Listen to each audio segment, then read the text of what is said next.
Hello, everyone. It's Hotline League Free Agency Edition because as of 3.5 hours ago, teams are now able to sign players in free agency, the trade window, all that stuff has officially begun, and absolutely nothing has happened except for, I guess, a Blaze Olive got officially dropped. Don't think much else has Did you happened so see far. Pride Stalker is gone? Pride Stalker, It was yeah, I did the funny. boomerang effect for that. Did you see I forget who tweeted it, but it was like his date about him being like, "Oh, I want to stay for more than a year," and it was on November 16th, 2021, and then it's like, "Thank you for everything, Pride Stalker," November 22nd or 21st or whatever, Yep, that's Made it for more than a year. He accomplished the goal by 5 days. yeah. Maybe I don't deserve, or maybe Veteran, he yeah, doesn't yeah. deserve the boomerang. No, okay. So first Totally. off, we're going to be talking about off-season stuff on this episode. We're going to be using the video that I put out today. If you want, you can go watch it. I don't know if it'll be out of date by the time that you all are watching this on like podcast platforms or YouTube or whatever. But there's a spreadsheet that I showed there that we're going to go off of, and maybe some more news will break during the show. I have no idea, but we're going to be talking about all that stuff. And so this show will be primarily about these projected rosters. I have projections of 90% confidence. There's probably one or two that'll slip or change last minute, but for every spot in the league, with the exception of FlyQuest ADC, which I have as probably Doc Dam, Ruler, or Teddy. Probably not Ruler. Those could fall through, and they might have to give up an NA player. I heard there's a potential that if that falls through, they go for, this would be very different, a CLG Academy ADC, I think. I forget his name. I also don't have Team Liquid's jungler yet, although presumably a Korean import. Anyway, that's what is up. Yes, I know C9 posted a Ruler meme. Yes, I also think you guys are gullible. My webcam just disappeared. It'll change. It'll fix itself in a second. Anyway, Skype. Bring back Teams. my constant co-host Mark Zimmerman is here. Mark, how's it going? It's going good. Been chilling, enjoying the new Pokemon a little bit. Ooh, I didn't know people were enjoying that.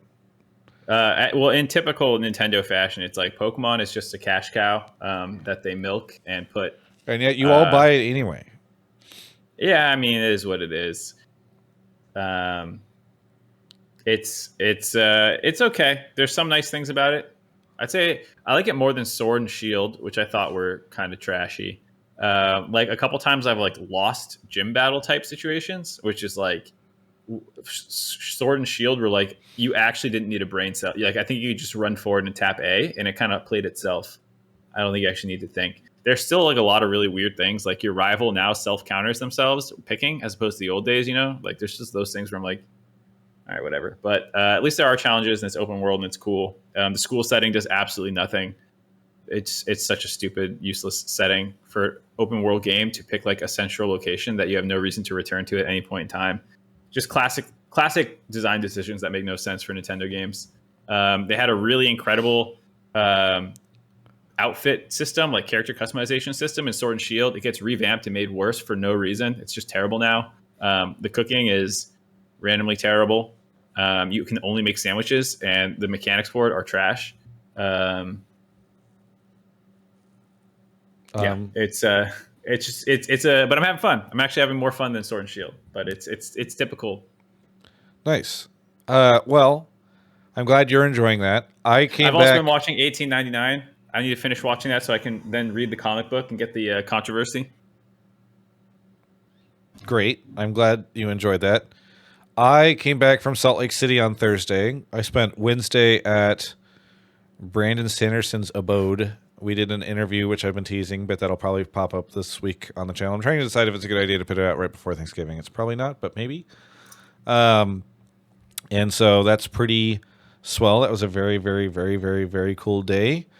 One of my favorite moments was they just brought me the person who was showing me around, Adam, who's one of his VPs, brought me into a room that was just soft and hardcover copies of every book that he's ever written, and a bunch of them, stacks of them, and he was just like, which ones do you not have yet?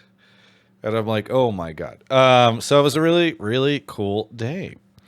But other than that, came back Played some Magic the Gathering at the Alienware training facility yesterday, and then just been doing free agency stuff. I'm a little under the weather, so if I am coughing or having issues during the show, I apologize. I'll try to mute. We'll see how it goes. Anyway, Mark, when do you are you traveling? Yeah, we're gonna go up to see Ashley's parents on Wednesday. Wednesday. Okay, cool. Well, I guess if I want to see you, I have to do it tomorrow, which would be cool because we haven't seen. Why each do you other want in a to see while. me? Because we're friends. And So let's talk about free agency. Oh my god! Anything that surprised you at all from? I don't know how. What are your early impressions on all the projections?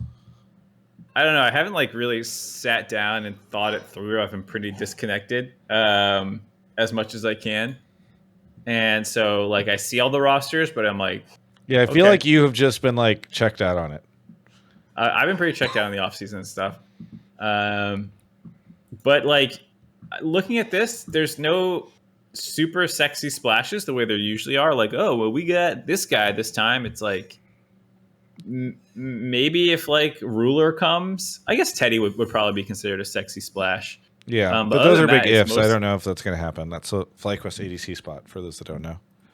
Yeah, and then for TL, I mean, like Summit coming back, it's not sexy given how last year went. You know, with him joining C9, getting MVP, leaving after they bust her out in playoffs. Like, so for me, it's like I don't know. I don't think there was the typical splash, and I think like normally that would mean like, oh, well, there's a lot of NA rookies getting chances then, right?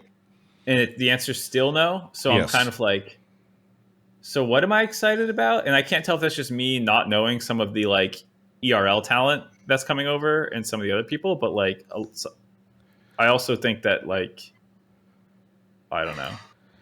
No, it is remarkable that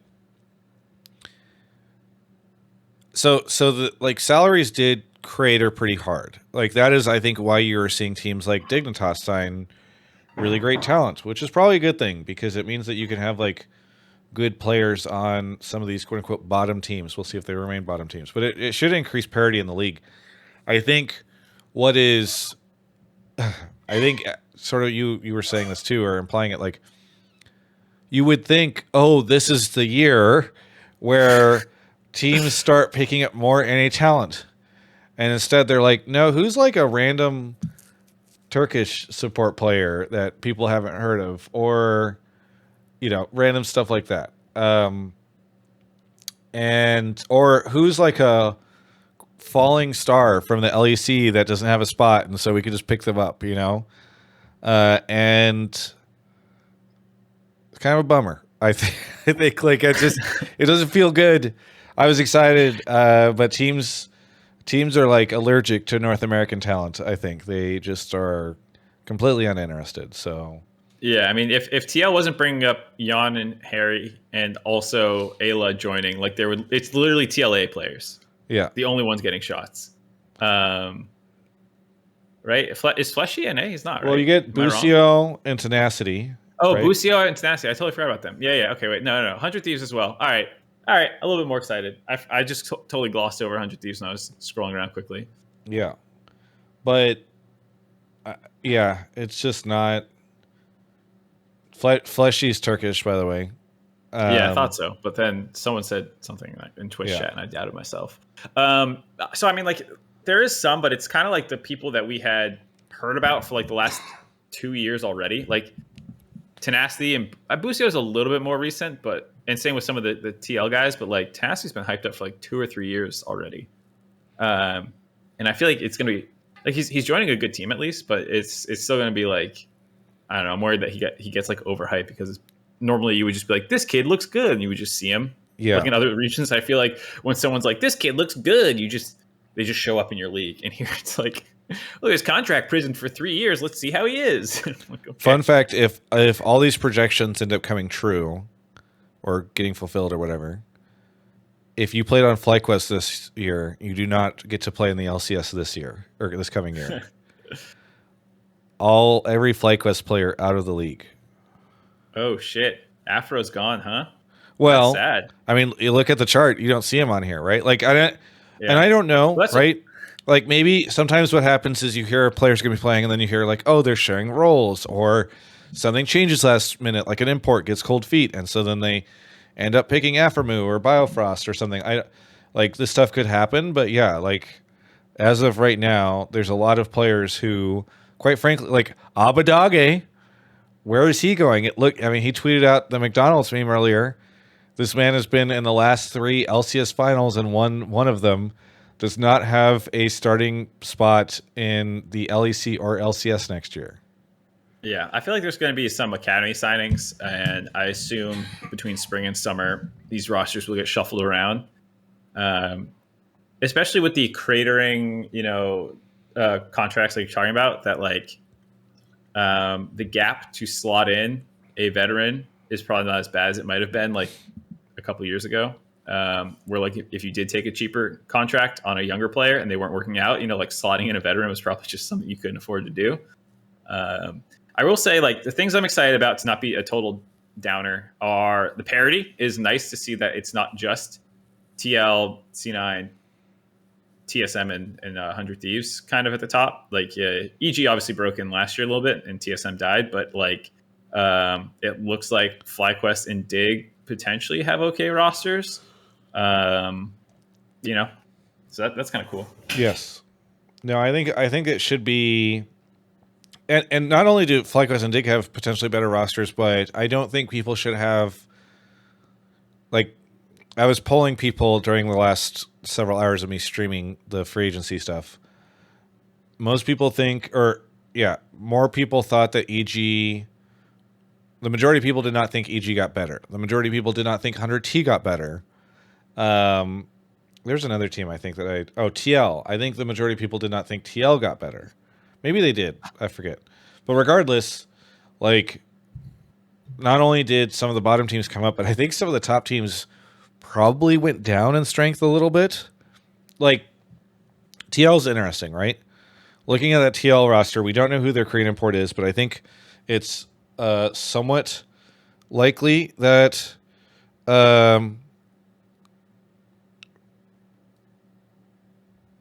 Hello?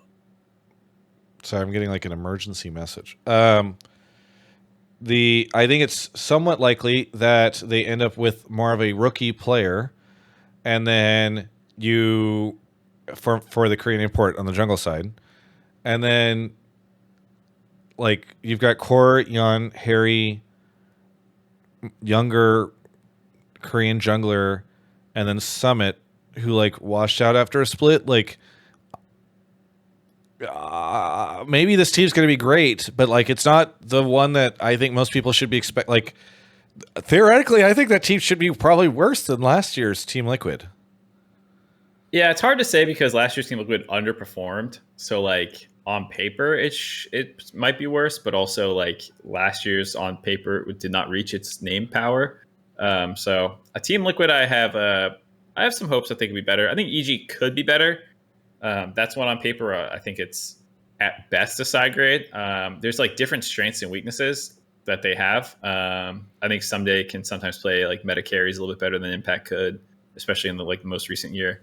And FBI is like more lane dominant. But Danny had crazy carry potential in mid to late game, and Impact played a good role for the team. So I do think Someday for Impact is kind of close, and FBI for Danny again is pretty close. But I don't know.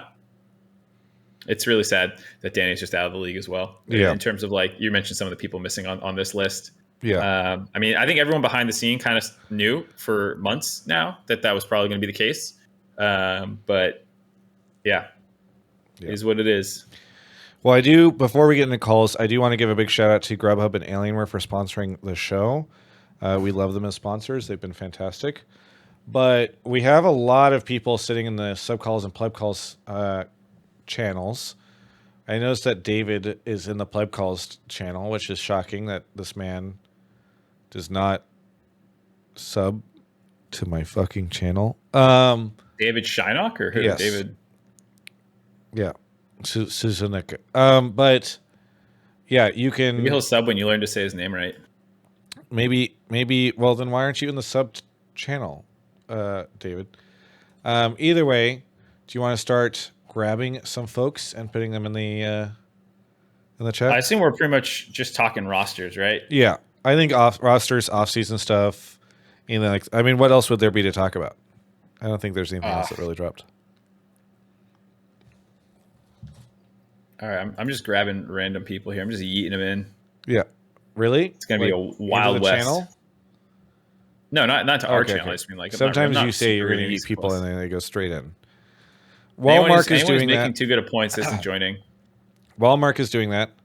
Thank you to Moab Snipes, Kevin is a Monster, Pen Player, Wooden Post, Inubar, Hypermax, Grant Epicune, Big Angry Hobo, Wrath of Khan, Danny Grimm, and Isaac Quo for these subs. Thank you, everybody. There's been a lot of subs today, and it's been really nice. No, Prime sub does not auto-renew, David. That is what is up there. I hate to tell you.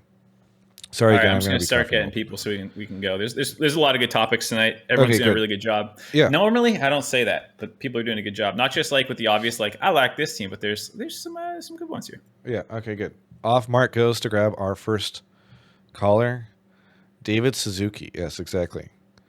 Thank you guys for the well wishes on feeling better. I hope so too. David, if you want your sub to alert, you have to like refresh Twitch, I think, and then press the button that says alert or whatever. It looks like DoubleG is here. DoubleG, where are you calling from? Houston, Texas. Houston, Texas. What do you want to talk about on the show? So my take is basically that I think Cloud9, they didn't make any flashy plays, but they picked up 2 incredible mid lane talents, and they, most importantly, retained Fudge, Blabber, and Berserker, arguably all the best players in their role in NA. And I think that they should still be considered favorites for Spring Split. So you think they're favorites over everybody? Yeah, I think that a lot of other teams like Dig, 100 Thieves, they are making flashy plays, but I think Cloud9, they just came off of winning Summer.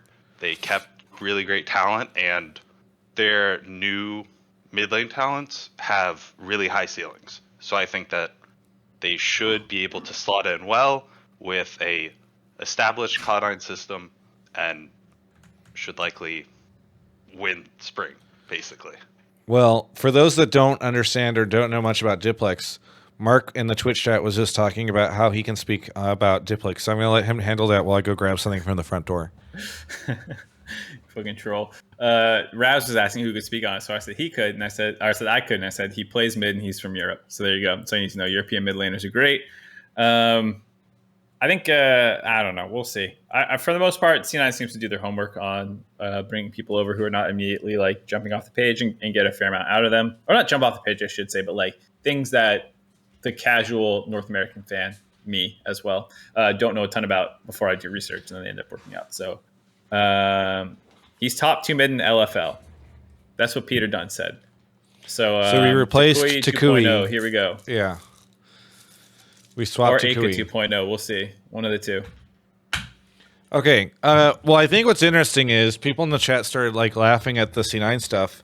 And I do wonder if people forget that C9 just won Summer. Like, this is our current reigning champion. No, they are not. Well, I think a lot of people are looking at their Worlds performance and thinking, well, they look terrible against like T1, therefore they're going to look terrible in NA. Like, Budge's performance against Zeus doesn't mean that he's suddenly going to be terrible against Impact and someday when he just bodied them during summer playoffs. Like, it's a much weaker region, and that's kind of where we need to frame the discussion. We're not going against T1 or DRX here. Fudge versus Summit will be hype. I'm excited to see that. The man who put him in mid lane and stunted his growth, coming back, getting revenge on him. No, revenge is on Immortals. I think so. To the caller's point, to get serious for a second, I'm with you most of the way there. You know, favorites to win the LCS. I don't know quite about that. I need to think more, but I do think that they are top half of the league, in that conversation for like should be pushing into potentially the finals if Diplex works out, because the rest of it obviously does. I will say, as someone in Twitch chat mentioned this too, but like, to be fair to Cloud9, they got hot for exactly playoffs, and that's it. They did not look great during the regular season. They were very hot or cold. At Worlds, they did not look great. I know you're saying they just won the championship, but it was like also a period of time where everyone else was imploding. Like EG was the best team all split long, and then obviously things went wrong. And then 100 Thieves never got over the hump for the year. Neither did TL. So like their competition was kind of weak after that point in time. 100 Thieves was always good, and TL was kind of always struggling. I don't want to make it sound like 100 Thieves was bad, but like 100 Thieves was never in the conversation for best team of like that year at any point during the year. Whereas like even C9 in spring, there was a case to be made that they were the best team for a portion of that time. The only time 100 Thieves could arguably be the best team that entire of the year was like right when C9 slumped into playoffs and 100 Thieves beat them, and then they had that kind of playoff stretch through winners, and then they lost to EG in finals. But you know, that's almost it. So my point is just that like I don't think C9 in summer demonstrated that they were like head and shoulders above a bunch of other teams in North America. I think a number of circumstances went right. Bot lane was pretty uninteractive. It was just like scaling bot laners with enchanters. A lot of people like Fudge did play well, to your point. Like he was clearly the best top in NA during that stretch of time. But it wasn't like he was dominating top lane for the entire year or split even. So I think it's tough. I'm with you that they will be a good team. I don't know if I would put them down as my favorite without more consideration yet. I am putting them down as my favorite. Okay. So, because here's the thing. Who else was at summer finals with C9? EG and 100 Thieves. And I don't think either of those teams are going to be as strong in spring as they were in summer. And so even if there are like meta considerations to be made with C9, like I don't expect that in spring they will face much of a challenge from a lot of these other teams. They are also one of the few teams, like it's them and hang on, I need to think through this. Is it only them and CLG who have kept the majority of their roster? No, I guess EG also kept the majority of their roster. Yeah. And I guess technically TSM did, because they've got Solo Maple Chime. Yep. Okay. More people kept the roster than you thought. EG, 100 Thieves, TL. Or not 100 Thieves, not TL. C9, yeah. Not TL C9, or I keep misspeaking. C9, EG did. TSM and Golden Guardians. Not Golden Guardians. Licorice, River and 6A were all yeah, there. Yeah.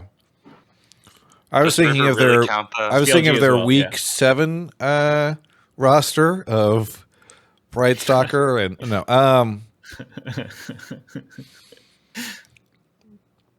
I don't know. I still don't think like I think C9 gets a big gain from the fact that all they're doing is changing the mid, which like it's basically no other team besides CLG has kept 4 of the players. And I think they're also just really good fucking players.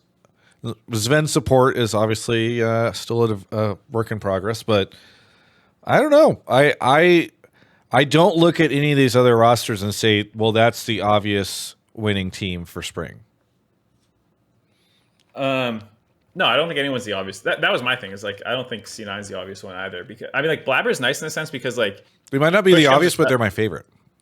Sure. Okay, I can take that. The nice thing about playing with Blabber is he's kind of like people talk about systems quarterbacks or whatever. It's like you can kind of be a systems mid laner with him. Like even if you suck, just like fucking slam some supportive stuff and follow whatever Blabber's call is and just do what he tells you to do.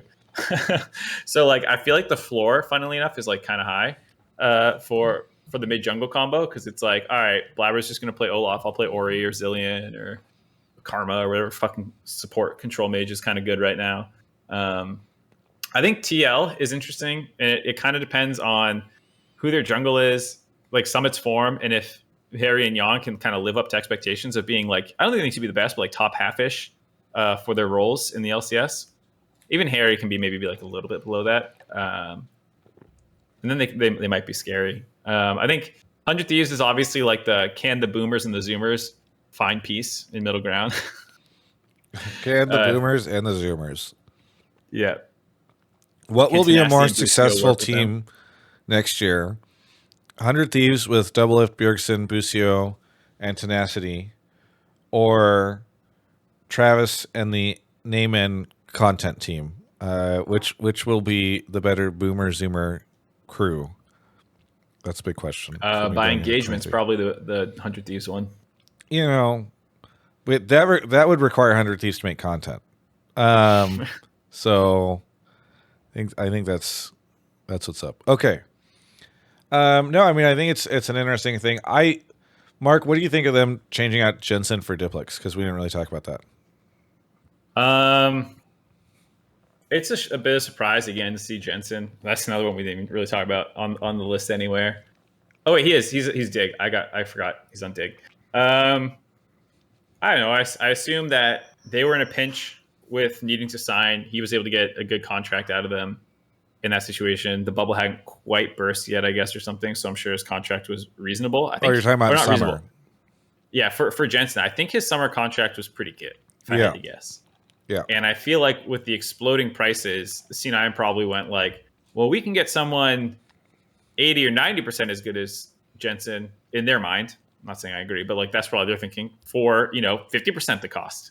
So they do that. Yep. Okay. Do you think this is a significant downgrade? I mean, I haven't watched him. I can't really speak to that. I wish I could. I think Jensen's really good. I think he has peers in the regular season where it's not like going to blow your brain with how good he's playing. But he seems to perform well when it matters. So. Yeah. DoubleG, thank you so much for the call. Anything you want to shout out before we take a quick break? Classic shout out to Grubhub, Alienware, and of course to you and Mark. So thank you guys for putting this on. We love a good classic shout out. Thank you so much. Thanks, guys. See ya. Okay. Speaking of Alienware, it is time for me to promote Alienware on this part of the show. And what I really want to promote is their holiday sales. So please do me a favor, go over to alienware.com/Travis. Keep an eye out on their site. They always do great Black Friday stuff and Cyber Monday stuff. They have some Black Friday stuff, looks like right now, already going live with sort of that claim your deals right now. They've got Alienware X17 R2s that are marked down with, let's see, right now it's 69 and 67% claimed. They've got Alienware Auroras. They've got all sorts of cool stuff going on over there. And I'm sure they're going to keep the stuff running throughout the next week or so. So if you are in the market for a computer and you are thinking about getting something, one, please check out Alienware. It's really great, really helpful for me. You've got monitors. They've got a bunch of cool stuff too. It doesn't need to be a system. And then you can also use alienware.com/Travis. If you purchase through alienware.com/Travis, it's very helpful because one, they know that you purchased it because of me. And two, they know, or I end up getting a cutback on that basically for my business so that we can put some of that money that you're spending back into the content that we're making. So thank you so much to Alienware. Again, there's a link in the description of the video if you're watching over on YouTube. But alienware.com/Travis is the link. Please check them out this holiday season if you are looking to shop for a cool Alienware computer or monitor or accessory or notebook, which I guess technically is a computer. Anyway, thanks so much to Alienware for sponsoring the show. All right, we're off to grab the next person. Thank you to Golden KS for the Pride Influence. and one John for the Prime as well. Looks like we should have our next person coming in here any second. Mark is grabbing them. We will see who it ends up being. But boy, it is tough whenever I am out of breath because I can't breathe through my nose. I thought I was getting better. I've been sick for like a month. I should probably say doctor. No boat is here. No boat. Where are you calling from? You tomorrow then if you're sick, dude. What the hell? I'm not contagious. Also, I can wear a mask. You always wear a mask. No boat. Where are you calling from? Columbia, Missouri. From Missouri. What do you want to talk about on the show? My topic is TL will absolutely bust her out, and I don't think it's a top 2 organization anymore, and it's fallen out of favor, kind of in the same way TSM did about a year or 2 ago. Can you a little bit closer to your microphone? You're a little quiet. Yeah. What was the last bit you said about them? That it's fallen out of favor, in kind of the same way that TSM did a couple years ago. So Team Liquid is the new TSM. Yep. Why don't you believe in this? TL fan. What's that? Coming from a TL fan, I'm not happy at all with the roster. Why are you not happy with it? So ever since 2019's fantastic year, TL has consistently made terrible roster decisions, starting with Broxa, then bringing in Alfari, and now I think with bringing in a head coach in Marin who hasn't been playing since 2018, as well as splitting up our academy bot lane. You keep getting quiet. Can you keep your stay close to the microphone? Is this better? Yes. You said you said bringing in Marin and then and then splitting up our academy bot lane, who were shown to play really well together, as well as kind of just going all in on this Korean speaking team in the same way that TSM tried to do a fully Chinese speaking team and it just didn't work out. I think it'll be the same thing, and this team just won't work out at all. And it'll show once again that TL has made terrible roster decisions ever since they let Double go. And what would you have done? Would you have brought the academy bot lane in entirely, like no core JJ? No, my personal decision would have been write Double a blank check and say, please save us. But if that's that gonna was be a a hot decision, take. I've been saying that since 2 years ago that Steve should be writing that blank check. But no, I think cutting core for the bot lane would have been fine, keeping Bjergsen, but I prefer core over them anyways. Gotcha. Okay. And Travis, what do you think? You go first. Wait, one last question. How do you think this roster will do? Fourth. Okay, so they stay fourth. Well, it's hard to call them the the new TSM if they don't get 9th. They got 9th in 2020. No. Yeah, he's saying like TSM would love to be the perennial 4th place team at this point in time. Like you compare them to TSM. TSM fell into they cratered, right? So yeah, True. TSM lost all of its key staff, or what was had been the key staff at that time. They lost their biggest name of the franchise. They lost. They were trying to build it up with this LDL prospect system that exploded pretty much immediately, and then they got 9th place in their first split amid one of their coaches also stealing money from players multiple and scandals. having to flee the country. Yeah,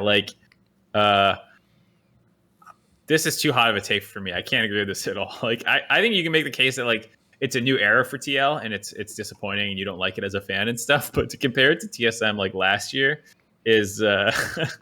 But let's do the softer version, right? Well, here's the question, No Boat. Are you coming at this more from the fan perspective of they're going to lose a lot of fans, they were a really popular team and they're not going to be popular anymore? No. Okay. I'm coming from it a competitive standpoint. Okay. I don't think this team will. Well, then there's no compare. There's nothing like TSM. TSM, you can't say they're going to get 4th. Okay. Anyway, whatever. So let's just talk about it as if, are they going to get 4th? Yeah, I think 4th is probably realistic for this roster. I mean, I don't think they're a top 2. I don't think they'll get 1st or 2nd. Yeah. Yeah, I mean, they could sneak in up there, but I think C9, EG, 100T, maybe even Dignitas are better candidates. I was gonna say there's 6 teams you could make a decent case for winning the split. Not like you really think so, but like it's not outside the realm of possibility at this point in time. Yes, we used to be like a 2 or 3 team region. We're becoming like a 5 or 6 team region at least at this stage. Yeah, I mean, like CLG is kind of like the dark horse, right? No offense to Golden Guardians, I don't see it. I don't really see it with Immortals still. But other than that, and TSM, I don't really see it. But C9, TL, 100 Thieves, EG, FlyQuest, Dig, and then again CLG kind of as the black horse. It feels like. I think TL. To your point, you're calling them fourth. That's actually not that bad given what we just said, because they could be 6. Like I actually could see a world where they're 6 as well, where like Yeah, you know, Harry and Jan struggle a little bit. The all Korean thing isn't working quite as well because like culture shock, and like you said, Marin hasn't really coached before, or at least as far as I'm aware, and seems to be anyone aware on the internet that he hasn't really coached before. So like, yeah, I could see a world where there are a lot of like unknowns and problems that manifest, and to your point, it kind of tanks them. You know, if you wanted to say that like they're gonna tank and this experiment isn't gonna work and they're gonna lose their fans in the process because people aren't gonna feel connected to this roster, or like whatever you want to say, you know, like I could buy all that. Just not the TSM from last year part. Maybe not from last year, but I mean, when's the last time that TSM's been considered like one of the best teams in the region? I mean, when was it that they were like, what was it, summer of 2020 that they were the best they won? And before that, how many times have they won since franchising? So it's this like gradual decline of just like expectations that TSM has now that I think TL is following in the footsteps. So you're not saying like TSM just from last year, but kind of the slower decline. Okay. Yeah. Okay.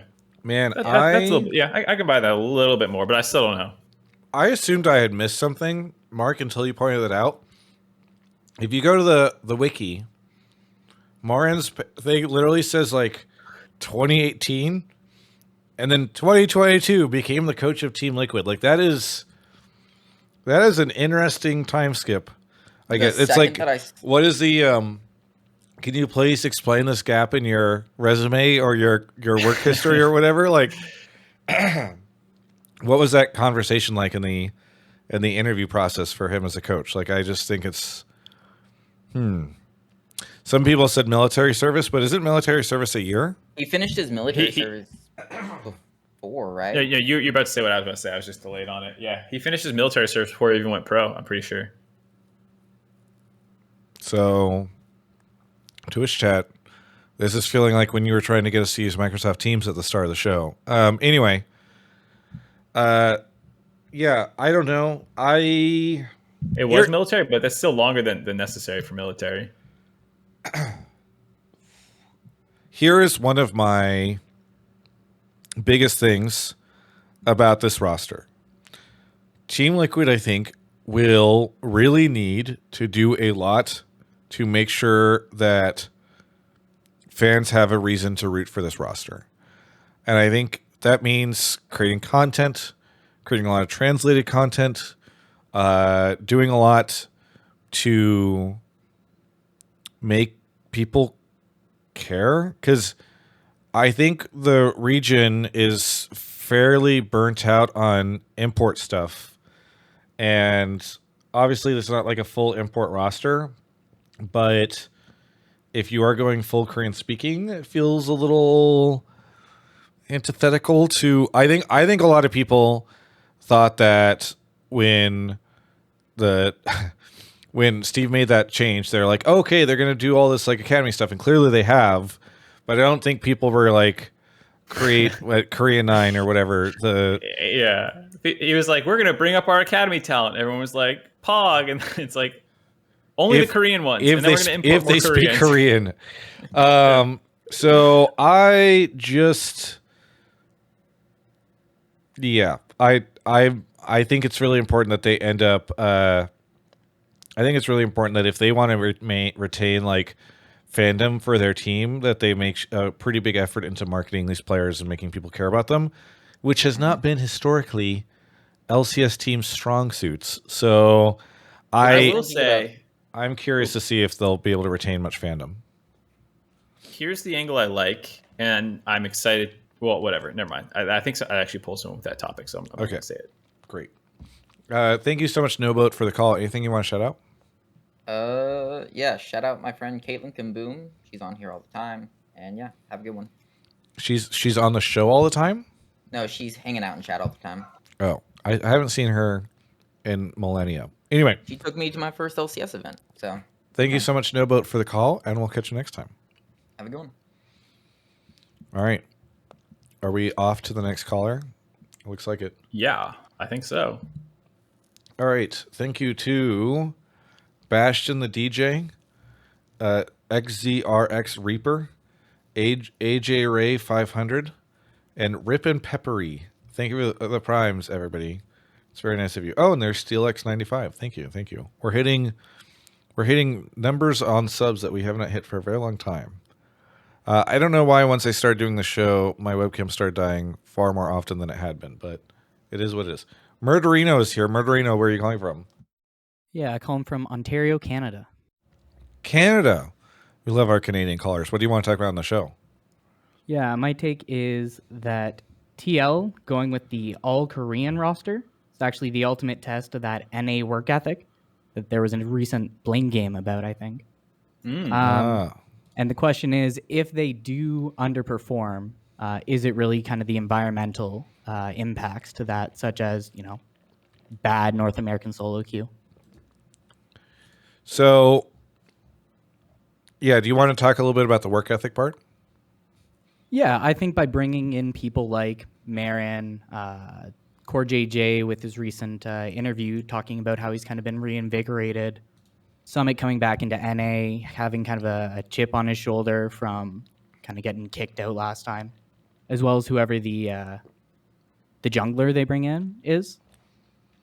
I think they have a lot of good cultural aspects to be able to bring that kind of Korean approach to the game, Korean approach to practice, and really develop more of a culture towards dedicating yourself to, committing to it and working the real hours that they have to put in. I understand the concept that, theoretically the average team is putting in, more than the average person, but it goes back to kind of that blame game question of compared to the other players, who's really putting in the extra effort to be able to get into that, top 1, top 2 placement. So one of the challenges, Mark, with this is just like, I think one of the things you talked about in that episode and you've talked about generally is the scrim schedule situation, right? And so if there's not another team that will scrim an additional block or like actually scrim similar to the Eastern teams, like they're kind of screwed. I guess maybe they scrim academy teams or something. So the 2-block system is like also what NA used to do too. So it's not really like a Korean thing. It is like now, but no, that's what I'm saying. Well, I'm saying it's like it's not. It's like one more hour of scrims. It's like not something that North America should be hesitant to. So like the whole like it should just be the norm in my mind. Like I don't want the 5 scrim system to be the NA system. That's the European system that we stupidly adopted. Yeah, I'm just saying if everybody else in the LCS is on a 5 scrim situation, like how do you get how does TL get extra scrims? Dude, Raz is trolling me in chat. We have to go back to the 2-block system where we also sucked. Bro, we never went 3-15 at Worlds. We never got 0-10 in a week or 0-9 in a week. It's gotten worse. Go check the numbers. It's gotten worse ever since we adopted that goddamn system. Get me out of it, for the love of God. Anyways, so you do have to have like enough movement at the top to kind of brute force the rest of the ecosystem into doing it. But I will say Core JJ is one of the most influential people in the scene in terms of being able to like get changes through. And I think enough people that I've talked to behind the scenes also agree that this is a really dumb system. So I do think it's possible to get it to change. I've heard Core JJ also doesn't like the 5-block system.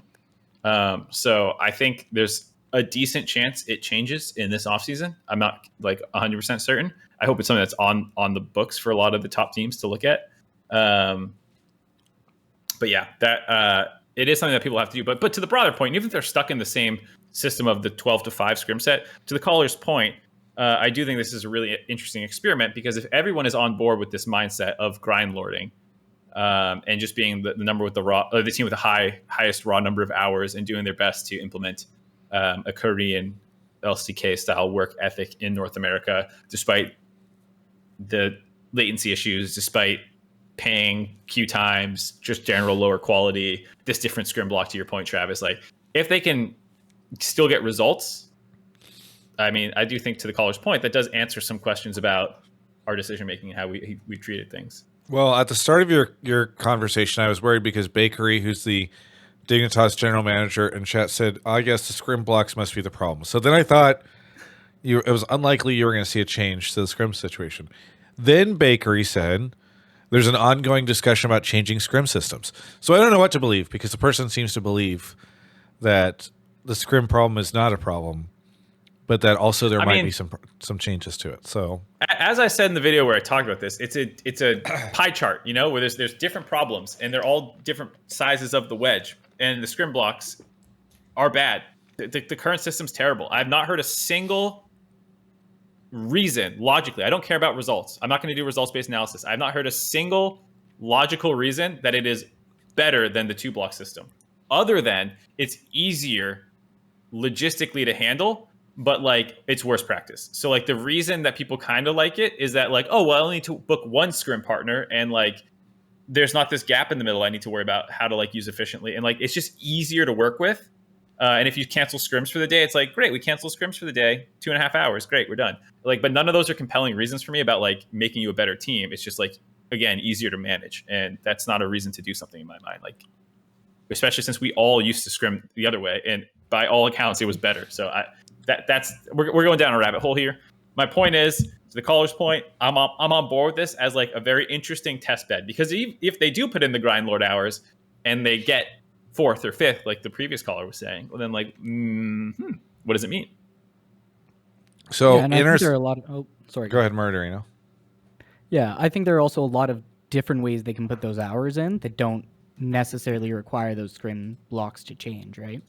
Like there is champions queue, there is, you know, doing one-on-ones, you know, there's working just through solo queue to, you know, expand your champion pool, right? Everybody was complaining that, you know, Summit could only play Gnar, right?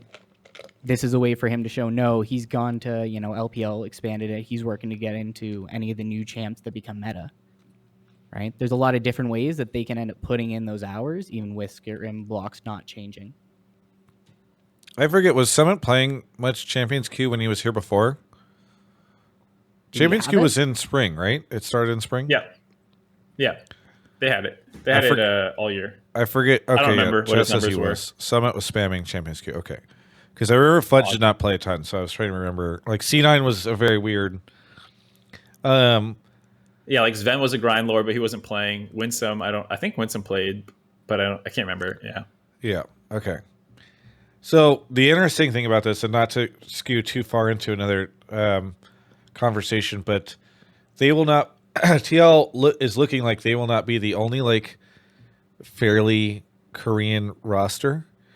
And I do wonder if there's an opportunity. Like, I think it would be interesting if FlyQuest and TL just end up shitting on everybody and they're just all grinding hard and, like, doing extra scrims and shit. If it's like, oh, hey, maybe too many people spending too much time at McDonald's. I don't know. We'll see. Yeah, they're high schoolers in a small town who go to McDonald's and hang out in the parking lot after they're done with scrims. Yeah. Either way, thank you so much, Muderino, for the call. Anything you want to shout out before we go on to our next caller? Yeah, I just want to shout out Alienware, picking up a new monitor from them, the QD OLEDs. Those things are sick. I love my QD OLED monitor, so yeah. It looks so good. Shout out to Liquid Plus, which if you watch anything by Liquid, you should join that. And shout out to my favorite Canadian broadcast rep, Raz, just for being Raz. I'm sure he'll appreciate that because he was in the chat. I don't know if he's still. I'm trying to think of other Canadian broadcasters to be like, wow, you're snubbing this person. And then I think it's him and Jat. Jat. Yeah. So. I thought he said comedian broadcaster. And I was like, yeah, Raz is a bit of comedian. I don't know my coworkers. Wow. I stand by my comment. Chat. Okay. Anyway, thank you so much, Muderino, for the call, and we'll catch you next time. Awesome. Thanks, guys. See ya. All right. So off Mark goes to grab the next person. I'm going to cough right now. Sorry for the pause. Okay, so we also have in the chat, or from subs, Kevin 11 and Jobadiah. Thank you everybody for subbing. Really appreciate it. Soul is here. Soul, who threw TSM under the in the chat, threw TSM under the bus by exposing them and the fact that they were only going to pay him academy minimum. Love to see it. All right. Anyway, Rico is I loved here. also the people being like, he should take that and shut up. That was also really pog. Rico, where are you calling from? I'm calling from Westchester, New York. Westchester, New York. What do you want to talk about on the show? I want to talk about how FlyQuest will win spring and summer split. Hey, perfect segue between what we were talking about right at the end of the last call. FlyQuest wins spring and summer. Yep. Why do you think You don't think, does the 80 carry not matter between Duck Dam, Ruler, and Teddy? I mean, to be honest, they're going to do exactly what we expect, what we hopefully expect a Korean 80 import to do, and that's to carry, which we kind of lacked in FlyQuest with Johnson. He really, really needed resources or a great big push for him to carry, but whenever FlyQuest didn't have that, they just fall apart. But I also hear that potentially pays some like an AD carry sub for Ruler might be of interest, which might give us like that Berserker kind of thing. Well, so funny thing is, I also heard that if their import plan falls through, they're going to get Meech, who was a CLG Academy player. That is like another rumor, potentially for a fly. So I don't know if that changes your situation a lot if they're bringing in like an Academy player, essentially. I mean, no offense to Johnson, he's pretty much equivalent to a Academy AD carry, and we did pretty well, even though we lost to TSM. But, you know, FlyQuest has, for the past couple of years, had like a mediocre roster. Everybody's doubted them, but they did pretty well. And now that, you know, we apparently spent it very big, you know, we have Impact, Spica, Ayla, the quote-unquote second best support in North America, and Vikla, who apparently was very well with RT Hoster. I don't see this squad failing at all, and hopefully they match up very well. All right. Were you a Fly? It sounds like you were a FlyQuest fan last year too. Yeah. Okay. And you will continue to be okay. Here's the interesting thing. Okay, you're a FlyQuest fan. You're going to maintain being a FlyQuest fan, even though like leadership has completely changed. All 5 players are completely changed. Like, out of curiosity, as an aside, what is keeping you a FlyQuest fan? Honestly, they're what they stand for. The community is very, very, very well, very friendly, and you know the people that we have replaced. Like, you know, as you guys know, your man Poppy Smithy is now the general manager. He did very well with 100 Thieves, and I could see him doing very well with FlyQuest. But what I'm really interested to see is if they decide to keep the current coach. I think his name is Sharks, and maybe pick up somebody like Reaper. Who is there? Who's on the? Yeah, so Sharks and Richard are their current coaches on the LCS, or sorry, the contract database. So that's an interesting question, actually, that I hadn't really thought about. I tend to ignore coaches a little bit during free agency. Maybe I shouldn't, but it makes my life easier. Also, Knifing mentioned, this is a good call, but Nick Fan is still the GM. I feel like he wasn't always the most front-facing part of the management team, but he was a big part of it, as far as I know. So at least there's that kind of consistency. Yeah, that's true. Yeah, I don't know if Jeff... was Jeff there last year, too?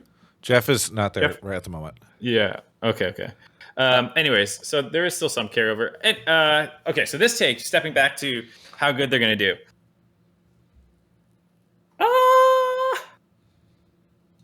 I'm pretty. I don't know. Maybe I'm crazy, but I feel like a little skeeved out. Am I the only one a little skeeved out by this roster? And can you elaborate on skeeved out?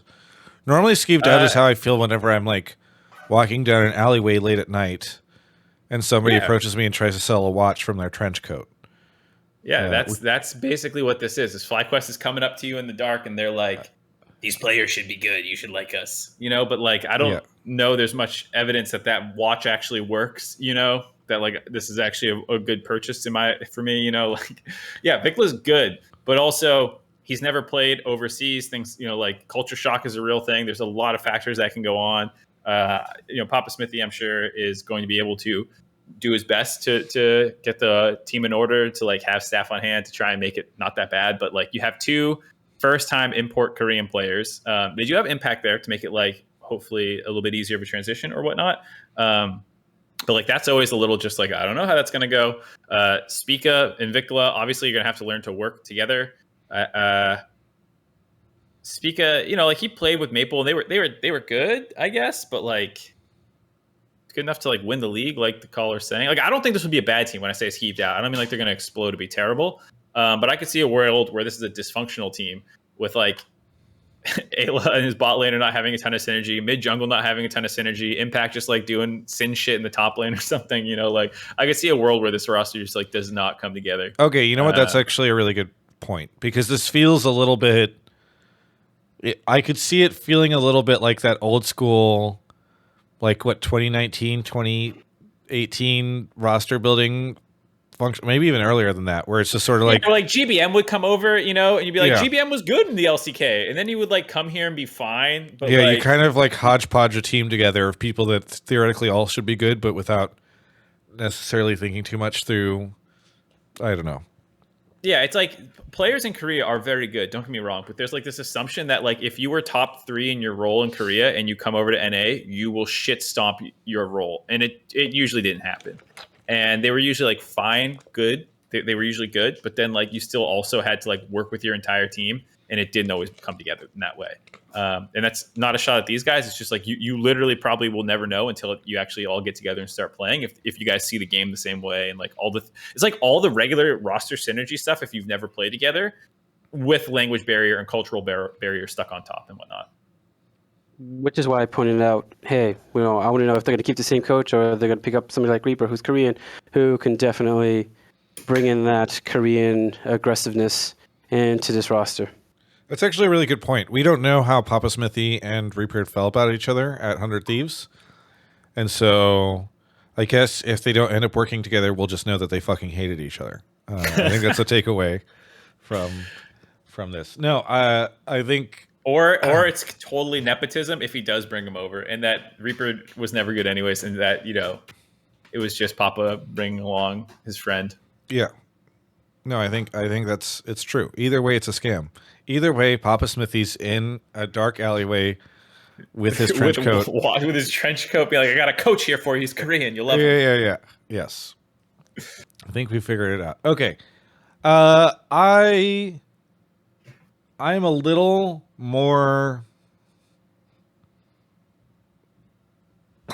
I'm a little more confident in this team than Mark is, but he did sway me pretty heavily into the skeptical category, because it is true. I mean, it is just a random... They replaced every player previously and have just brought in all these players without maybe too much experience working together between all of them, and it's kind of like a collage, and I don't really know what it's going to look like until Papa Smithy's done with the glue. Anyway, just to continue our analogies. Sorry, Rico, what? Can I just point out something real quick? The FlyQuest roster of Solo, Centurion, Evil Geniuses, Power of Evil, Wild Turtle, and Ignore look like a bunch of just players that we know matched to the team, and look at them for like a year, they were second place. Just putting it out there. This is the first time FlyQuest have put a bunch of well-known players and turned out to be a very great team. Yeah, I think the potential and the ceiling on this seems very high. I think Papa Smithy has done a good job with what happened with FlyQuest, Travis, like ownership wise, that like suddenly gave them pockets, or was it the bubble collapse that they can suddenly because they got bought off by like some the individuals with conservative political aspirations came in and purchased the team. Remember? Did you not pay attention to any of this during Worlds? No, absolutely not. Are you kidding me? Yes. Bro, I was like hard slamming VODs because I got pulled into semis randomly, or I was doing like play-ins. I don't know when it happened, but It was literally a post in the middle of Worlds, and nobody really put much attention Okay, to it. no. You know what? That's actually conservative fair. political aspirations, you said? Yeah, Trump bought the team? yeah. So it is fair. So here's what Ben happened. Shapiro bought the team? No. So it was not. I don't think it was even during Worlds. Let me look at the September 27th. So it was right at the start of Worlds. FlyQuest issued a single, like, 3-paragraph press release. They did no content, no interviews, no videos, no nothing. That just announced that the Viola family, who are the owners of Sunrise Sports and Entertainment, parent company of the National Hockey League's Florida Panthers, had bought out FlyQuest, and Michael Viola gave a statement as the president of the Viola family office. And the reason I made the joke was because people on Reddit discovered that, like, hang on, let me see if I can find this. They had donated money before to No. conservatives. Okay, so Vincent Viola, who I think is the father of Michael Viola, on December 19th, 2016, then President-elect Donald Trump announced his intention to nominate Viola for the position of Secretary of the Army. The choice was reported to be this is from Wikipedia, concerning to the nominated Secretary of Defense, General James Mattis, who had reportedly not informed of the choice prior to the announcement, a position he would directly oversee. And then Viola withdrew himself from consideration for the position, citing his inability to comply with Pentagon regulations regarding personal businesses. And the Military Times reported that Viola had been searching for ways to divest his business ventures, including transferring ownership of the Florida Panthers to his family members and transferring responsibility for operations to Vice Chairman. So you Douglas can't Eagle. lead the army and own FlyQuest at the same time. That's interesting. That's very interesting. Yeah. So anyway, Reddit, I think, tracked it down, and people were talking about it in the comments of the thread. Okay, so that was the most ridiculous tangent of all time. Well, yeah, it's just fun. It's just funny, right? Like, I think they've like maybe donated or supported some other things that people were talking about. But I'm sure they've done. Here's what the reason why I bring it up a little bit is because I haven't really talked about it too much. Or I don't think there's much to like dive into yet. But this is a very progressive LCS organization who has has championed like endless progressive causes. It gets acquired by a like family business that is, their reputation is far more conservative, and we see nothing except for like a press release. Like, we continue to affirm FlyQuest values or do any content about the ownership group. It's just it's very funny. The great thing is that like the Tree Quest campaign and that forest green translates really nicely to camo. Yeah. And you can just go Tank Quest and the industrial military complex and all that stuff. And just like, I don't think anyone will even notice the pivot from trees to FlyQuest's new motto will be make LCS great again. And we're going to see them announce their new roster officially at Mar-a-Lago. Anyway, let's move on.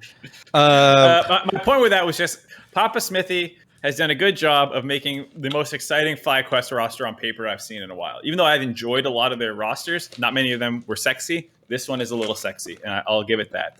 I'm excited to see what they do. Thank you so much, ricosuave, for the call. Sorry we went off topic. Is there anything you want to shout out? That's okay. Shout out to Grubhub, Chipotle for the free meal, Alienware, and you guys for continuing to do this. Thanks for, giving the community a voice. Yeah. Have a good night, guys. Thank you so much for the call. We'll catch you next time. I wasn't, in case Rico thought I was laughing at him, I was just laughing at Twitch chat. All the K-Konos are now the biggest FlyQuest fans. I mean, I think it's very funny, and I do wonder if part of the reason why they underplayed the like purchase of the team is just to avoid people talking too much about the new ownership. It's very fascinating. Ugh, Yeah. too funny. Okay. Anyway, we've got a scam train going in the chat. Mark, you want to go grab the next caller? Oh yeah. Thank you to Jobadiah, John G365, Warza, Puprup, who just gifted 5 subs and I think started the scam train, and then Banana Balls for the Prime. Any other primers out there, let me know. Twitch chat just having a very fun conversation with us right now. Okay, Massy is here. Massy, where are you calling from? Hello from Sydney, Australia. We love our Australian callers. What do you want to talk about on the show? Do you really, Travis? Because we don't have Grubhub here, and I really want Grubhub here so I can use your codes. You do have Alienware. We do. And so that's pretty good, but I apologize that there's no Grubhub there. Whenever you visit the States, you'll have to use it. Next time Worlds is there. Yeah. In 7 years. So yeah. Anyway, my take. Personally, I didn't think it was too hot, but the Twitch polls were telling me otherwise. I think 100 Thieves upgraded massively and EG downgraded massively, despite how it looks on paper. So, because I think, like, looking at both rosters on paper, I would take each of EG's players individually, but I think the sum of their parts, 100 Thieves just comes out on top. Okay, I definitely agree this is a bit of a hot take, so I agree with the Discord folks. Okay, so yeah, go ahead and explain. Well, I just think the way that EG played last year, where I think it was brought up by Mark that Impact was a great weak side player. Danny, obviously not too hot in lane, but he has insane carry potential in the late game. It just freed up Jojo and Inspired to do whatever they wanted around the map. Whereas moving to FBI and Someday instead of Impact and Danny, I'm not too sure how they'll fare in the early game, and whether FBI will still be able to carry in team fights like Danny did without getting all the resources. And then I think looking at 100 Thieves, a lot of their 2022 success came from them having been a 4/5 man core for so long. And that just, the gelling between the team players allows them to play through like late game situations that other teams wouldn't be as familiar with due to like how the scrim culture goes, where you kind of just FF 15 or you know what's going on at 15. These guys have played through a lot of games together. They know how to come back. And they've just got that inbuilt synergy.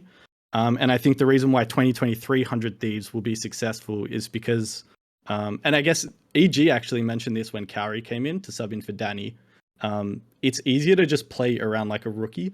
Like, you know that these kids have hands. They just don't quite have the brains yet.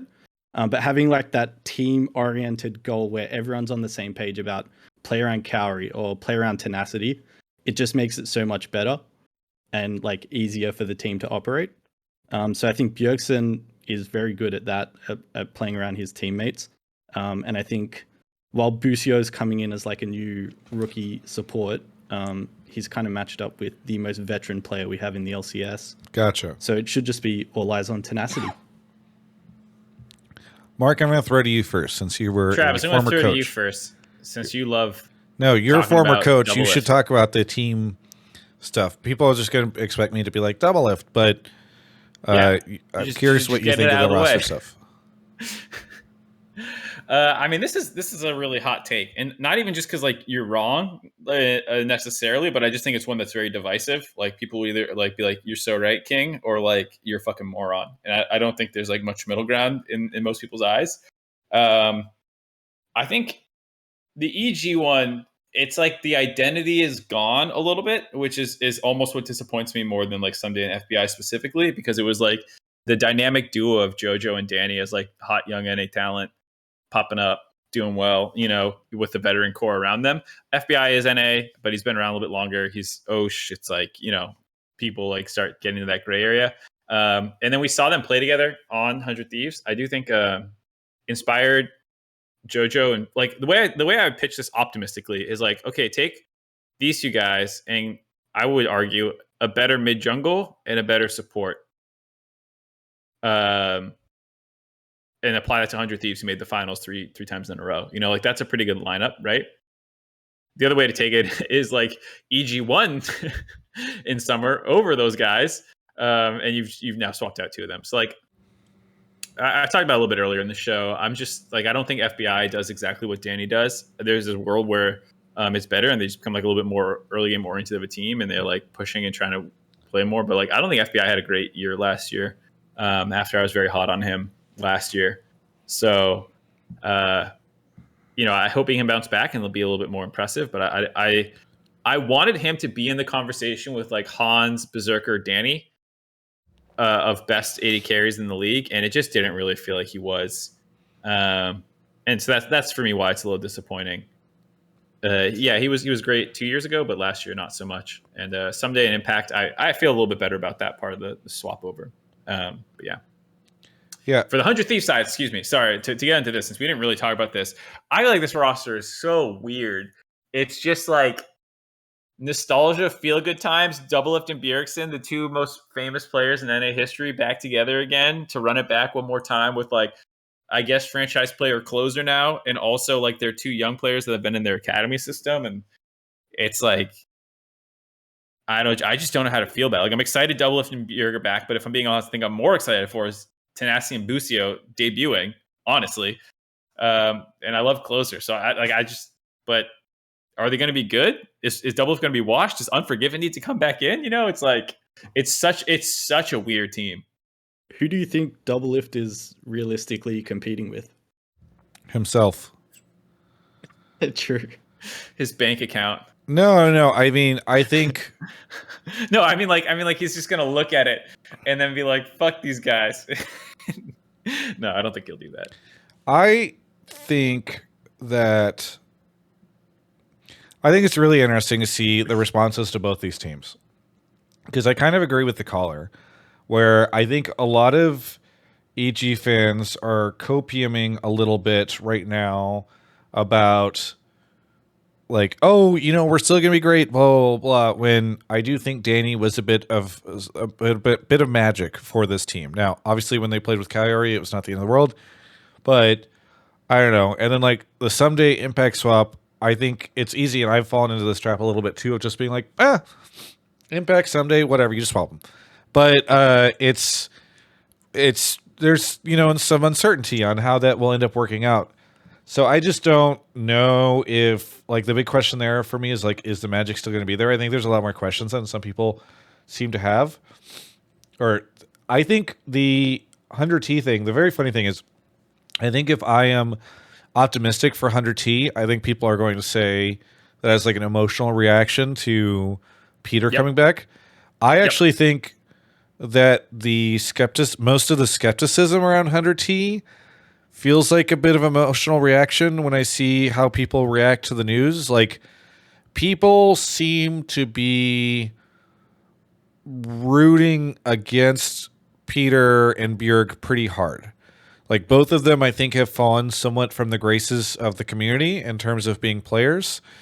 And the last 2 times that these guys were together, they went to Worlds, and they went 0-6. And everyone's like, oh, they went 0-6. Well, all of our teams went 1-5 this year at Worlds, and like I don't see you guys being like, fuck all those players, right? Like, so I like, they won the split, they won the season, and people don't want to think about that. It's just, like, it's the spicy headline, right? The 0-6 thing sounds very exciting to fling back, but like, it's not really a reasonable, logical, thoughtful conversation. I actually think as well that Peter has had his biggest issues as a player when he has suffered from motivation issues. I have a really hard time feeling as though Peter coming back with everybody kind of doubting him, having not played for multiple years, is going to be a year where he's going to have motivation issues. Like, I think when Peter got, 4 trophies and then got a girlfriend and it was spring split, I think that was more the motivation issue time rather than like, oh God, no one believes in me and I'm coming back. And yeah, I also believe that Busio was kind of like his boy that he wanted to play with. So I think that's probably going to be a good sign for that bot lane. And like, people are super down on Bjerg, but like, Mark, I think you did about 72 blame games this year defending Bjergsen against all the people. You know what's funny is I was about to bring it up again too. I was like, I know people hate on Bjerg, but he's like, people say he's washed and terrible. He's not. I was about to say it again. Yes. So like, that is what I mean. Is I do think people who are looking at the 100T roster and expecting failure are looking at it from like this emotional, like, oh, I don't. Doublelift sucks, or 0-6, or 5-man sleep, or Bjergsen washed, blah, blah, blah. And I'm like, I mean, okay, but I just don't know. I would have more, I think it is more reasonable to have skepticism for Tenacity and Busio than it is to have for Doublelift and Bjerg. And that's not a slight against Tenacity and Busio, but like they are somewhat unproven variables in the 100T team as opposed to Doublelift and Bjerg, who at the very least should be middle of the pack. Like I don't think there's a world where Doublelift's like the 9th best ADC. Maybe I'll be completely wrong, but like I don't know. So the caller did ask like what thoughts for Doublelift. I think he should be good coming back, but it is 2 years. He did play a fair amount of League during that time. It wasn't like he was totally away from the game for 2 years and it's just like showing back up out of nowhere. But it is 2 years away from like competitive team environment stuff. And that is a pretty sizable gap. Bjerg, even when he was retired from the game, he was still coaching and playing a lot. So he was at least still part of a team environment. So Peter will have to, reacclimate to that lifestyle, which I think is once you slip out of it, probably harder to get back in than anything especially else. Whenever he's made pretty big, massive lifestyle changes. I do wonder about that a little bit. Yeah. Because that's Core JJ had a really good quote.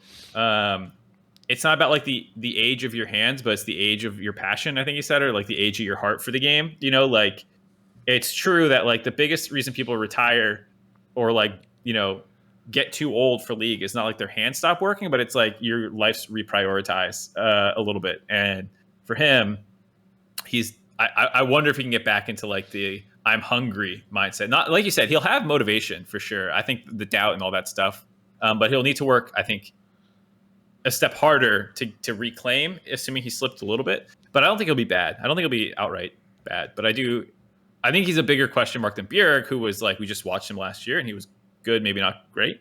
But I don't know.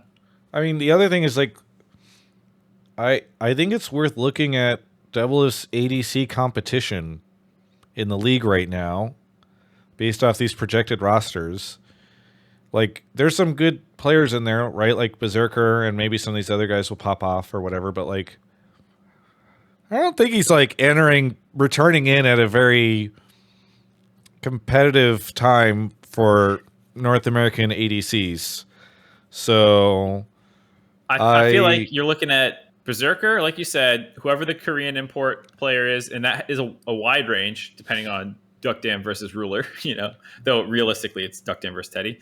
But then I would say you also have potentially Yon if he does well, and then like FBI, right? Like that's kind of the people he's probably in the same category as. Yeah, and FBI is not as good as the last time Peter was playing against him. I don't think most people would say. Luger, I'm not saying the other people are bad for people in chat. Luger's good. I think Spawn will be good. Tactical might bounce back because when Tactical's good, he's really good. I'm not saying anyone else is a slouch, but I'm saying like the people who Doublelift could come back, play okay, and still be worse than, I would say, are those other people. Yeah, I think you need to look at it as bot lane duos though, because, and this is going against my own point, but like I would take Doublelift over FBI. I'm a massive FBI fanboy, love O's talent. But like FBI did just have to lane with Huhi for however many years. I think like Doublelift and Busio becomes like Doublelift versus FBI becomes a bit more of a gray area when you look at Busio versus Vulcan as well. Also important to mention that most of these players have been playing in the LCS for a while, and Peter has been laser focused on literally every single mistake that they make on his co-streams for multiple years now. So much good content is going to come out of this no matter what. I'm excited no matter what for that reason. Was it you, Mark, that I told, or was it Kobe, where I was like, I think it was Kobe. I was like, you guys just need to go through all of Peter's co-streaming VODs for like the last couple years and just create a montage. Like the moment he's going to play against FBI, just have like a 3-minute montage of all of his shit talking against FBI. Same with Neo. Same, just like then when that game starts, maybe he does shit talk, or maybe he does shit on him. Maybe he gets shit on, but it's still really fucking good content for the LCS. This is such a good idea. We need to start we'll crowdsource it. We'll get the Lowly Sports account or the LCS account to tweet and be like, hey, give us your favorite Double Lift flaming other 80 carries from his co-stream days. Yes. Like it should just be like, and everyone can anticipate it, right? Like you're like, oh, I got to tune in because like we're going to see how this ends up going down or whatever. I think it'd just be so good. And then all these ADCs, because I had somebody tell me earlier this year, I would never want to be an ADC in a league that Double Lift is co-streaming. And it's revenge time. Yeah, exactly. I think it would also be just very funny if like the revenge tour against Double Lift occurs. Like that's such a hype situation, I think. So I don't know. I think people who are doubting like 100T are doubting them at, again, more emotional stuff. The other thing is I saw somebody in chat earlier say like there's probably a lot of fans that did not watch as much during the especially the original Double F Bjergsen days, because like I don't know, it's been like 2019 was the last really big Double F Tay Day year. And so, it's been 3 years. Like, there's probably some people that came in. I saw Delphi tweeting that she thought Double Lift was overrated. And I don't even know if she watched back when Double Lift used to play. So I think, like, I think Peter is going to deliver a lot in terms of just fun craziness for the broadcast that people are discounting. Yeah. I mean, the only way this is not fun is if he's just actually terrible. And I don't think that will happen. If he's for some people that would still be fun, I think. I think that'd be like good for haters to like rub salt in the wound, but like I don't actually think that's good. Imagine like he comes in, doesn't end up starting because scrims are going so bad in the preseason, Unforgiven starts and Double Lift just like retires again. That's like worst case scenario, right? Like is that actually fun for anyone? Like no. So I don't want that. I don't want that at all. I want him to be good because then that makes it way hyper. You guys have done this a couple times on the broadcast too, but I think finding pictures of some of the newer ADCs from like what they looked like when Peter was starting his career. When Double Lift face checked the brush against Blitzcrank, how old were they? Yes. What did they look like? What was going on? So I don't. That iconic play that no one remembers anymore. Yeah. I mean, Stixay's getting up there too in years, but I think it'd be interesting. Like, how old is Jan? I actually don't know. I think he's like probably 19 or 20. I'm gonna Google it. You need to do one of those graphics that they did where it was like Impact versus Revenge. Yes, Impact 20 has like all the titles and it's like Revenge. Yeah. Jan is 20. Playoffs. Yep. So, yeah, Peter is 29, I think.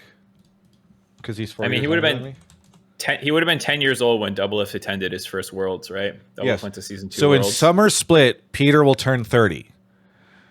There's a lot of fun stuff for next year. People should, even if they're Peter haters, I feel like they should want him to play in the league because there's a lot of very fun content opportunities. All right. Anyway, thank you so much to Massy for the call. Anything you want to shout out before we take a quick break? Yeah, shout out all the OS talent currently operating in NA. Love you, Papa Smithy, and FBI, and Fudge, and everyone else. Thank you. Thank you so much for the call, and we'll catch you next time. See ya. All right. Shout out to Grubhub. Before the start of the show, while I was on stream, I ordered some Din Tai Fung. I had some Xiaolong Bao soup dumplings because I'm feeling a little under the weather for like 3 weeks in a row. And Grubhub delivered it, and they delivered it on time, and it was fantastic. We actually have a code going on right now for new users. Some of you have never used Grubhub before. Wild to me. You're using some of these other services, which, I won't suck. listen. All I'm saying is, right now you can use code TG Offseason. I love that that's their code that they made. TG Offseason, $10 off your order of $25 plus to if you use that code. So if you haven't used Grubhub before, please use code TG Offseason to save $10 off your order of $25 plus. We love Grubhub. The other thing is, some of you may have missed this. I dropped the next episode of my Dinner With series, which is a long form interview series where I sit down with somebody over a meal and learn a little bit about what's going on with them. Interviewed Steve from Team Liquid over some Jersey Mikes that was delivered by Grubhub. And we had a really great conversation, a little bit about his origins. He made some pretty daring, bold moves in the past to leave very well-paid jobs to go live in a house with Mark, who was sleeping in a closet, and some other goofy stuff. To be fair, he did that before I showed up. Yeah. Anyway, you should go check it out. It's on my YouTube channel, Dinner with Steve. Please go watch. It's actually, there's some really fun stuff in there. A lot of people in the chat right now are saying it was really good, so I appreciate you guys all. I enjoyed it. Either way, thank you so much to Grubhub for sponsoring the show. All right. I'm going to grab another cough drop while Mark goes and grabs one of our remaining 2 callers. We're going a little over time tonight because we started late because we had some Skype issues and then some Microsoft Teams issues. I'm so tired of feeling sick. This started at Worlds. I'm going to have to go see a doctor, I think. Either way, shout out to Banana and Onkyuth for the subs. Thank you, everybody. Really appreciate it. We got Rez here. Rez, where are you calling from? Southern Minnesota. Southern Minnesota. What do you want to talk about on the show? So my take is that 100 Thieves signing Unforgiven to their Academy roster, it's a bad omen because it shows that, in my opinion, it's kind of like it's their safety to double lift and an opportunity to return like Beer got last year. Double lift's not going to have that because Unforgiven's he's overqualified to be in Academy within North America. You want to elaborate a little bit on, you think this is like their break in case of emergency plan, essentially? Yeah, I don't understand why you'd sign him to an Academy role. He played on Mad Lions and he went to Worlds. He was also All-Pro last summer. It just seems really weird that he's not on either an LEC or an LCS team as like a main starting AD carry. Yeah, I mean, I think, so go ahead. No, you go ahead, go caller. Mark.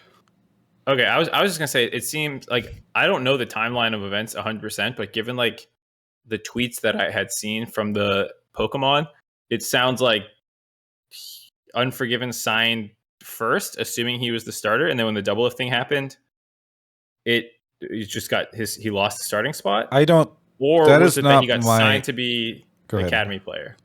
Oh, yeah, that's my question: is did he sign thinking he was a starter, or did he sign knowing he was Academy and might get a shot?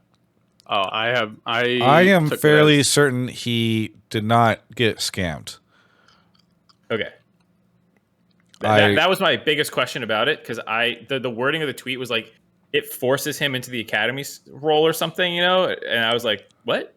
So I just wanted to get the air cleared on that. No, I'm pretty sure he knew he was coming into Academy.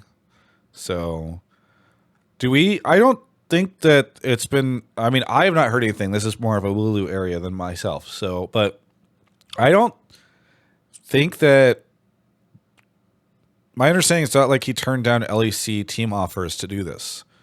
So that's the thing. It's like, even in a world where I'm pretty sure he just opted into this. Like, it was probably the best option for him that was presented to him, which it sounds like, Rez, you're saying that shouldn't have been the best option. 100T should have gone with Unforgiven instead of double lift. Yeah, I think if you have Unforgiven, you go with Unforgiven over double lift, because they talked about in their last interview with John Robinson that they're wanting to look at younger talent. And I think having the younger talent with the younger bot lane and tenacity, I think it would just set them up for a more successful year, seeing as they said that they aren't looking for a championship window now. They're looking for it in 2 years. I didn't know that they made those comments. That sounds very funny, signing Bjerg and double lift and saying that it's not a win now roster, even though you have young players. Because there doesn't seem to be much good evidence that those guys are going to be around for 2 years. I mean, if I interview them, I think it would be interesting to ask Are you guys looking for a trophy lift in 2 years from now? Or are you looking for it this year? Because it sounds like your leadership thinks that it's not happening this year. That's Yeah, how I I mean- at least took the interview that they put on. All right. their Well, so Twitter. that at the risk of continuing for me not to know what I'm saying, I'm going to stop speculating on things at this point and just say it's a weird situation. It does feel like a bit of a break glass in case of emergency, and it can help motivate Peter. I guess if you're worried that he's not motivated, though, I don't think you need to worry about that because to Travis's point, any time that happened, it was after like 3 years of winning straight or like 2 years of nonstop winning. So like. I don't think you need the motivation, and it's more like the 2 years off or something else goes wrong, you know. But it is very weird. I will say that. Yeah, I wonder what it is from Unforgiven's perspective. Like, let's say, 1 second. Let's say that it was Unforgiven knowingly. Let's just assume it was him knowingly signing into this academy contract, etc. Do you think Unforgiven's like, watch this? I'm about to get this guy's fucking job. This is gonna be the easiest fucking thing in the world. This guy's turning 30 next year. I can definitely snipe this. I'll be starting for 100 Thieves by summer split. Like, I think I don't know. One of the few times I've ever wanted to interview an academy player. I just, what is sort of the thought process there? What was the decision? So, I mean, Peter Dunn in the chat says this is definitely how European rookies think, 100%, no matter what he says. So, I don't know. Do you think that 100 Thieves could be going with like a 6-man roster, kind of like what they said they had last spring? No. 6-man rosters are basically we're not confident in our 5. Okay. There's never a time where people like seriously do. There's like the exception is when they are seriously doing a 6-man roster. That is not how most 6-man rosters are. Yeah. I mean, I do think, for what it's worth, I do think that 100 Thieves probably feels as though, like, I agree with your assessment that it is kind of a break in case of emergency thing. Because it is, I think if I was 100 Thieves, I'd be like, oh yeah, we haven't seen Peter play for like 2 years. And last time he played was kind of a weird year for him. And assuming Unforgiven's academy contract was not that much money, like, why not just have him there? Because Peter is probably the like biggest question mark on that roster.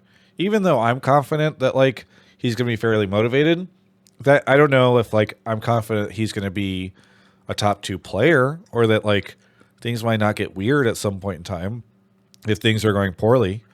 So I mean, I think it's like, again, assuming it wasn't that much money, it's like this is a smart move in my opinion. Like I don't think it's a bad idea to have Unforgiven hang out in the background if he was down to clown. So yeah. No, I think it's a decent take. I think it's fine to start double if. Look, a wise man once said spring split doesn't matter. Start double if, see how he does for a split. We don't need to talk more about double if. We got talked Unforgiven for the last there. 20 minutes on him. We're I good. was We got one wrapping more up call. the conversation, Mark. I wrapped it faster. No, because now we're wasting time. I would have been done 30 seconds ago. Rez, thank you so much for the call. Anything you want to shout out?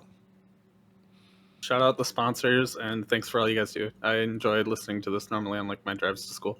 Awesome. Thanks. Thank you so much. Enjoy your next drive to school. We'll catch you later. All right. Thank you to... Oh, nobody subbed in the last 10 minutes, so I don't have anything to shout out.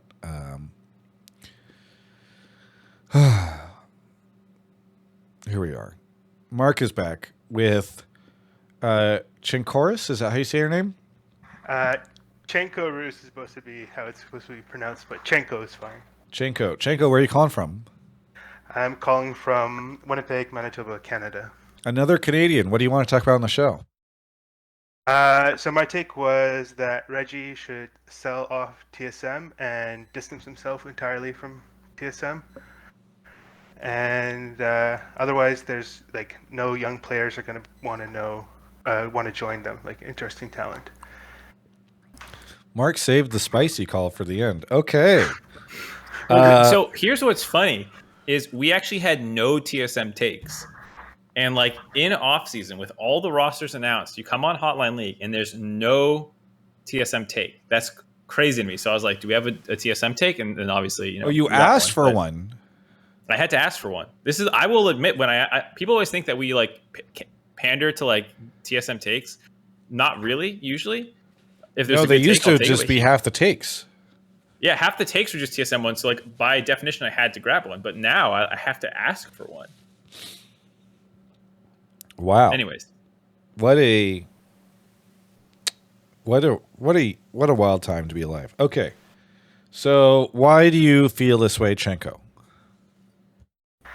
I mean, we know that Regi has been like under heat for the bullying that he had done. He had like that 75,000 fine he had to pay, and then also, I think if you're a young player looking around and you want to join a team and you're like, and then TSM sends you an offer or another LCS team sends you an offer, you're gonna want to join the other team at this point. I think if you're a young player, you're probably not getting multiple LCS offers. Unless your name is someone General already Sniper. owns your contract and you are getting sold. Yeah, I mean, we can discuss whether or not this should be the case or not, but I actually don't believe that the Andy stuff limits recruiting options among newer players. I would imagine all the drama around TSM and their questions about their commitment to League and all that stuff on a general level is what's limiting recruitment to their organization if recruitment is limited. And I think that would be more likely among the veterans, right? Like Bjergsen, I'm sure was not like, I'm going to like TSM. I don't think was an option for Bjergsen, maybe in either direction, but like, I don't think he would have considered it. Obviously DoubleG not. Like, I think other players, like I heard of some other veterans in the league who were looking around for jobs. And at least one of the rumors was that one of them was like talking to TSM, but was really also kind of hoping that it wouldn't end up being TSM. So I think it probably hurts bringing in more veteran talent than it does rookie talent. But I don't think they're trying to bring in veteran North American players anyway. Like they're going to Asia for the most part to grab players. So maybe who knows how much of the news has made it over there, or like what TSM's reputation is in those areas.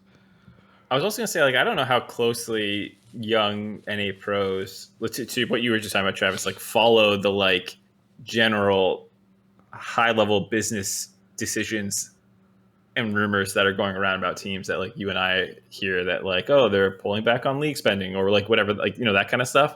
I can see a world to the college point that like the Regi thing is more on the forefront of a young pro player's mind, especially than team business stuff. But I don't think either is really the case for the TSM roster or whatever. To Travis's point, like they're looking overseas, they have their plan. FTX just exploded. It felt like they were scaling back on spending anyways. It hadn't been chasing like big name free agents last year either, really. So I just I don't know how much Regi played into the last year and this year's roster so much as like well, I mean, like he might have had a hand in the choices, but not like him being there made it go that way. Yeah, I am very curious to learn about what their infrastructure looks like, because I heard one rumor that they were not planning on spending very much on like coaches and analysts and people, or players. Well, or, especially the coaches analyst stuff. Like, I do wonder if that I bring it up only because I do think that could also be like, if your reputation is that you're not going to be spending a lot on like a support system for your players, then maybe that limits player interest. Mark, did you know that Andy's been saying January over and over again? No. So I think, was it last week or the week before, where I talked about how I didn't expect them to spend very much on their TSM roster or LCS Right, roster.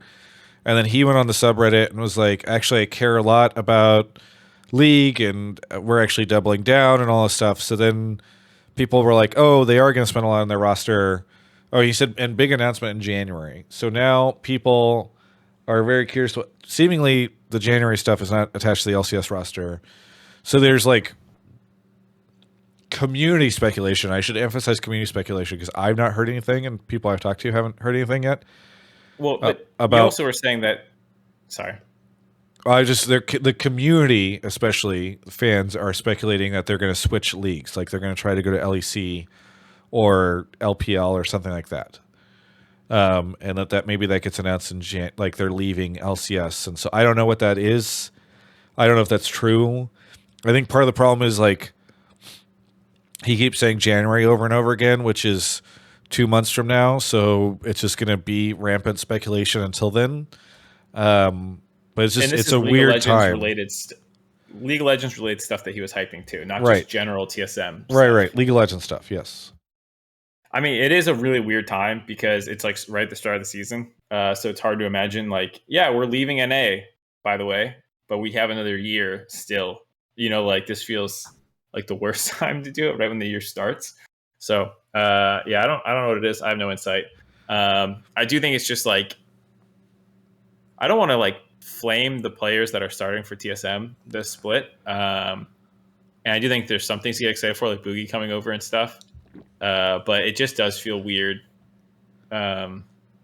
Even last year, I was like kind of more excited because it was like like they sold me on the vision. Like I didn't think it was gonna like pop off and like win the split or anything, but I was like, oh, this is cool. They're gonna like try and bring over LDL talent and like invest in like this kind of Chinese infrastructure angle that they're going for. Like here, I'm just like, so you got a bunch of veterans that are cheap, and I guess that's the angle. Like I don't know. It's just weird. What's the selling point?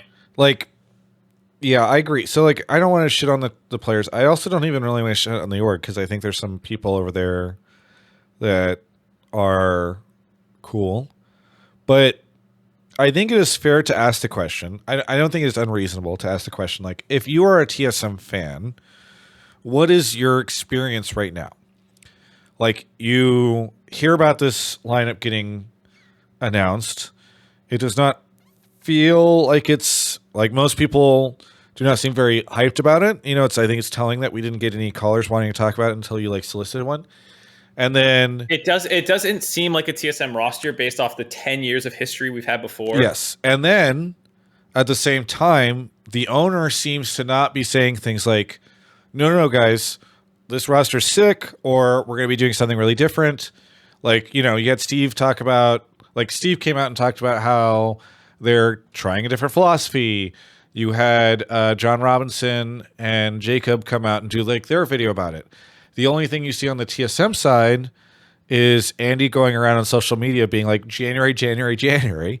And you're like, okay, the January thing doesn't seem like it's attached to the team lineup. So like, my whole point is like, what should you feel if you are a TSM fan right now? And this is like the way that you're being communicated to from the organization. You know, it doesn't seem like he's trying to give you much hope in the roster. It seems like he's trying to be like, wait until January when we announce this stuff. And then like, I am very curious too, because I'm super curious about what the January thing is, because is this something that is supposed to make their LCS fans feel excited?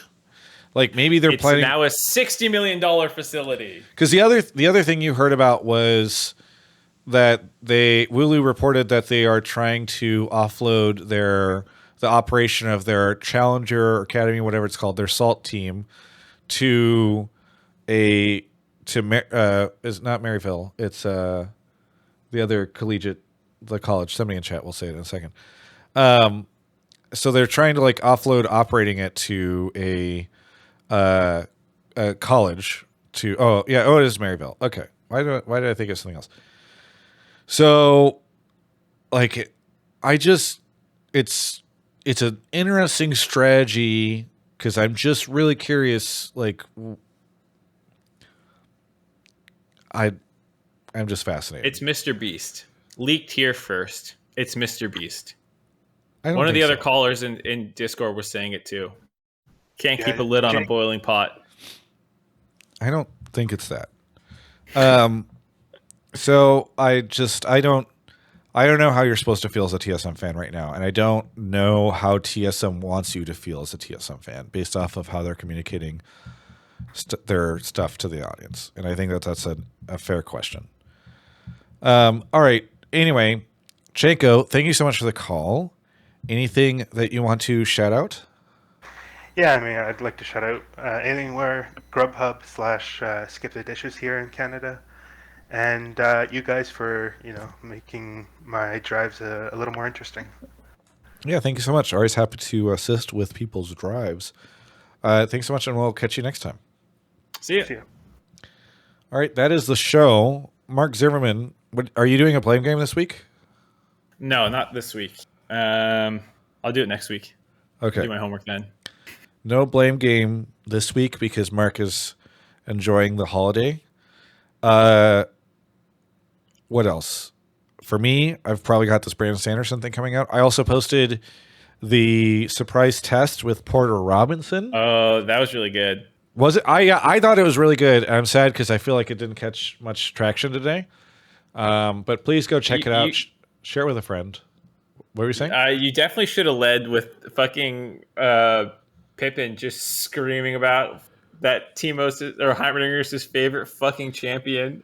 He doesn't give a fuck. Like, that was so funny. Yeah. No, they were amazing. And we've got one more episode coming too, which is champion abilities.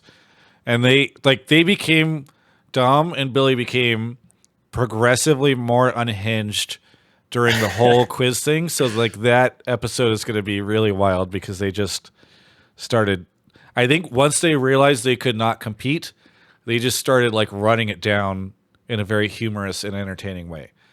So somebody says was good, but awful thumbnail and title. I think can celebs and streamers name league skins based off the current League of Legends, YouTube meta is a pretty good title. Maybe the thumbnail could have been better, but it's like tough also for that thumbnail. So screw you, Deadpan. Okay. Anyway, thank you everybody for watching. Brandon Sanderson interview maybe coming out this week. Pog. It's pretty good. It's 40 minutes long. Super And pog. I feel like there's something else, but I guess that's it. Everyone enjoy the holiday this week if you celebrate in the U.S., and everyone else enjoy your lack of content that you'll be getting from American content creators. See y'all later.